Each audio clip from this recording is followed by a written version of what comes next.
make sure you're paying attention. Over 40 countries, I think 43 or 44 to be exact, are under high scrutiny the last 2 to 3 days or thereabouts by the Trump administration. They're under high scrutiny as far as things like dual citizenship and visa schemes that allow people to travel in and out of the United States of America. It's a developing issue, and so these are just some of the highlights that are coming in. The world is abuzz and talking about it. So here's a list of some of the countries right now that are being looked at. They're in categories of red, yellow, and orange. I think I said that in the correct order. And most of them, I think just a little over a dozen or so, we'll look at the list, are African countries, in fact, and that's very, very interesting. So you'll notice a lot of the countries on that list include a lot of West African countries like Burkina Faso and Equatorial Guinea. And there's a lot of things going on in West Africa right now. A lot of colonizers are getting pushed out, evicted, pink slipped, get up out. You've been seeing that in the news. We've all been seeing that in the news a lot lately. So that's really, really interesting as well. So, it just kind of makes you think. What do you guys think? It reminds me also, last I checked, one of our members only had sent us an article a few months ago about also the European Union, if I'm saying that right, they have travel restrictions. Now I think they were pushed to, because we're in 2025, they were pushed to 2026 last I heard. That could be updated, could get pushed again, and that was extended to Americans, where last I checked, I've never been to Europe. I have a brother who's been to France and Italy, many years ago. But Americans could go in to the EU, fairly easily, but now they're starting to put up restrictions and make it a lot harder.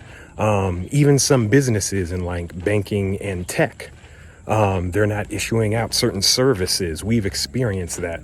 Certain services they're not issuing out, like bank cards and things like that to American citizens with no deadline in sight. It's just no, until further notice.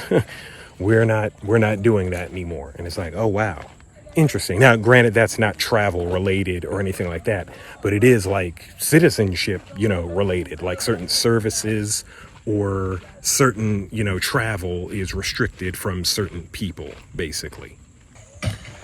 So yeah, Trump's ban generally is saying that the countries on this list, for starters, aren't up to snuff. They don't meet the criteria that the U.S. thinks that they should as far as security measures for going in and out of the country. And certain countries have as little as 60 days to update some things to meet those requirements, whatever that they're outlined in, it loosely reminds me of, the administration is also saying certain agencies need to report every week or every 2 weeks, every 5 days, what did you accomplish this week or something. It loosely reminds me of that. I don't know that it exactly is like that, because again, this story is developing, but it looks like it could have, depending on what happens, it could have far-reaching effects as far as who's traveling where, even legal immigrants to the United States. Certain things are just being switched up quite a lot, aren't they? It reminds me too, I had forgotten, but Trump in his first term had that Muslim country ban. Most, if not all of the Muslim countries, identifying countries, he had put a travel ban on them going in and out of the United States, and that was pretty wild. So now this is clearly version 2.0 of that plan. It's just covering, a third of the world, and maybe not exactly, but it's whoa, bro. So countries in red are just flat out banned on that list. Flat out banned, all the countries in red. All the countries in orange, heavily restricted. Their visas are under high scrutiny. Yellow countries have 60 days to comply with the restrictions that the administration is putting on them. Again, it's a developing story, so I think it said the State Department, who had issued this out, says things are subject to change, obviously, so it's a very fluid situation. But that's interesting. You know, they have different zones or different categories: red, orange, yellow. And so again, everyone in red, flat out banned. Everyone in orange, all the visas are going to be under a microscope, heavy microscope. And then everyone in yellow, you've got 2 months to comply or adjust to the restrictions. And so countries that don't meet the requirements, or at least look at their policies and everything, well, they risk being moved up. So definitely starting at zone yellow, you know, if they got 60 days to look at everything that they're doing.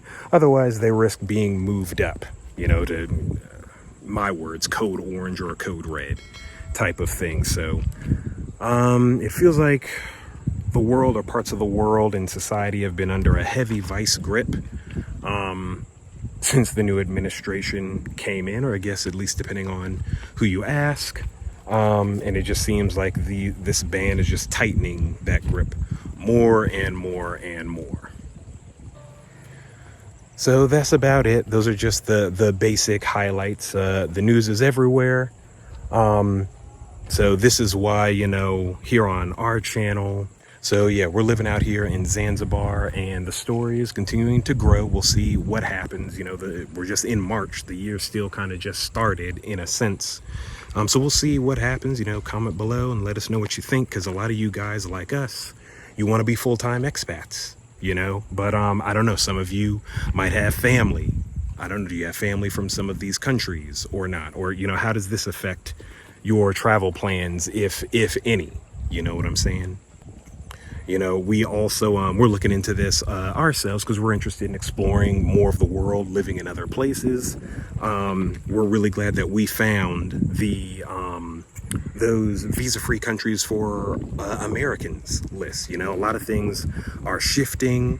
You want to use the tools that you have right now. A lot of people are talking about citizenship and, you know, diversifying passports. We've talked about that as well. So this is causing our family to look at things more closely. It's like everything's under scrutiny. Everything's under the microscope right now, right? But in a sense, you know, it's all in how you look at it. That can be a very, very good thing. Sorry, the light keeps changing. I'm at sunset here in Zanzibar right now. I'm about to get ready to go. But just wanted to put this out here in case you hadn't known, just to see what it is you're thinking about. Remember, mindset is key. We always say that. Maybe it's not as popular a topic as visa schemes and, you know, do you need vaccinations to go to certain countries? All the logistical things that are very important. We're talking about logistics right now, right? Clearly. Look at that list again. There are still a lot of visa-free countries for Americans not on that list. So that's really, really good. You still have options. There are still options. Just watch the story as closely as you can and adjust accordingly. It reminds me of when you're on the metro and they say, be plan B dexterous, you know.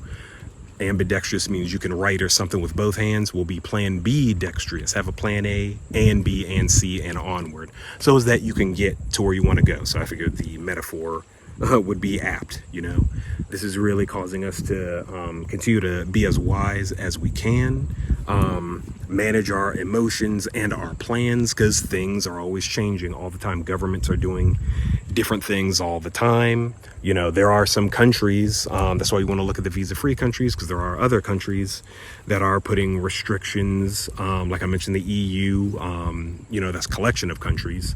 But there are other countries and regions, you know, also looking more closely at even American travel, you know. So you just want to be abreast of those things. This is kind of, to me, just in my family, just kind of opening up. We'll probably talk about it more. Just opening up the can of worms, so to speak. That sounds bad, but just like it's opening up the box of just things that we've been talking about as far as like living abroad in other places, traveling abroad, the types of documentation we might want, where to do business and things like that, where to invest. It's just opening up that box, you know, to talk about what options are still available. What do things look like for the rest of 2025 going into 2026?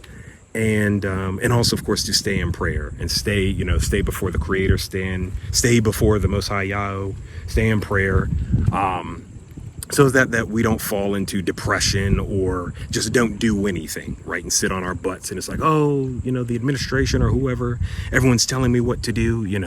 We still serve an incredible Creator and the Most High Yahweh, and knowledge is increasing. Knowledge is running to and fro, I think, as it said in the book of Daniel. Some other friends were quoting that scripture as well.